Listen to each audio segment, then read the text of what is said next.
Anyone else want to talk about this recommendation? Okay. Pleasure of the council.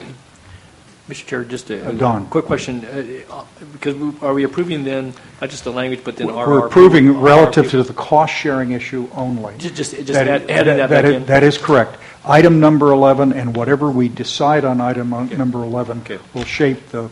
Okay. Yeah. That's helpful. I get the question I had under the bullet points, though, under RRP1, not an issue related to the number item 11, was just that it talks about, in looking at this island-by-island economic-based risk analysis, this analysis shall consider a number of values, and one of them just says the value of Delta Island's economic output. But nowhere here does it say agriculture. It talks about recreation, so I'm just wondering if you... This was developed after, oh God, where was it? We were in West Sacramento, across from City Hall at one of our meetings, and Mr. Nordhoff did a long checklist of his concerns, as you remember. Right. This was a staff amplification on the checklist. The focus, again, is state investments, and... So that's... Economic output does include agriculture. That's what I was going to... Yeah, absolutely, okay. it does. It does, and Would you like us to say including agriculture?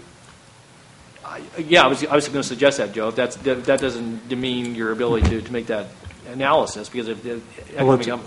Let's see. With that amendment, is there a motion on that? Just a question. Going back to the time frame that's here, I know Joe responded. Making it a quicker date or whatever this is based on reality in conversation with DWR? This is based on reality. Yeah. And I, having been involved in setting unrealistic dates, including the one that said we were going to have the Delta Plan done by December 31st, 2011, that I'm reluctant to recommend setting a date because everybody wants it to be sooner. Okay, the language that the speaker suggested, was that incorporated in here? Or did you staff hear that? Or what's the response from that? It's a council decision. It's a council decision. I don't care either way.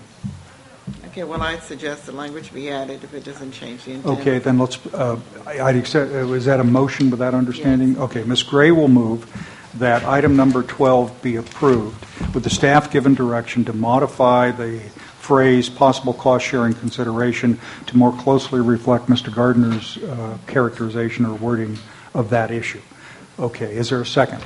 Second, Mr. Fiorini. Don? And that just include, and Joe said he could include I'm sorry, agriculture, and Ms. Gray, with your permission, to mention, and Joe, put it in an appropriate location. Okay. All right, with the agricultural mention. All right. Starting with Mr. Johnston on this issue. Gray, aye. Fiorini, aye. Eisenberg, aye. Natoli, aye. Okay, 5-0. Item number 13, this is a rewriting and editing I'd suggested for floodway stuff. I just didn't understand the first sentence. And it also attempted to answer the question in an earlier version that referenced undefined studies which would justify no encroachment, and I said there had to be some qualifier for that. So they put in the word based on appropriate analysis, which leaves it open. I'm satisfied with that. Anyone in the audience like to talk about this issue? Yes, sir, Mr. Zlotnick.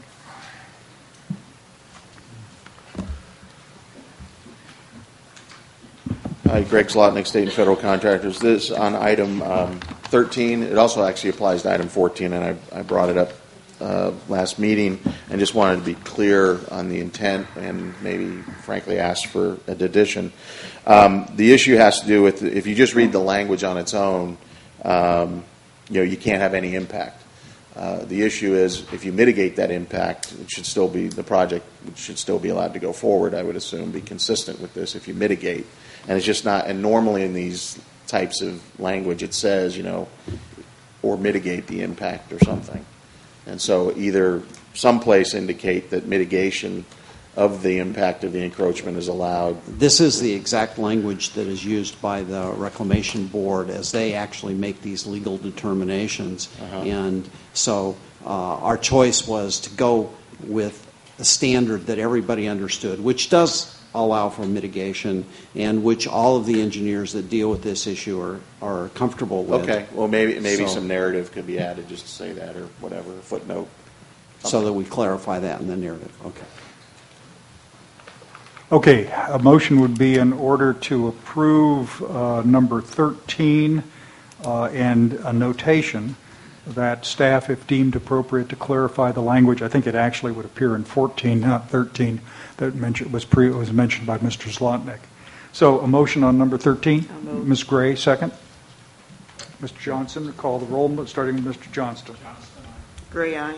Fiorini, aye. Eisenberg, aye. Totally aye. Okay, item number 14, this is to clarify the analysis. Again, it's the writing of this issue of floodplain encroachment with the understanding that staff would be allowed to amplify on their incorporation of flood board language if appropriate, as Mr. Zlotnick suggested. Anyone in the audience like to talk on this issue? Okay, is there a motion? So moved. Ms. Gray? Second. Second, Mr. Natoli, starting with Mr. Johnston. Gray, aye. Fiorini, aye. Eisenberg, aye. Totally aye.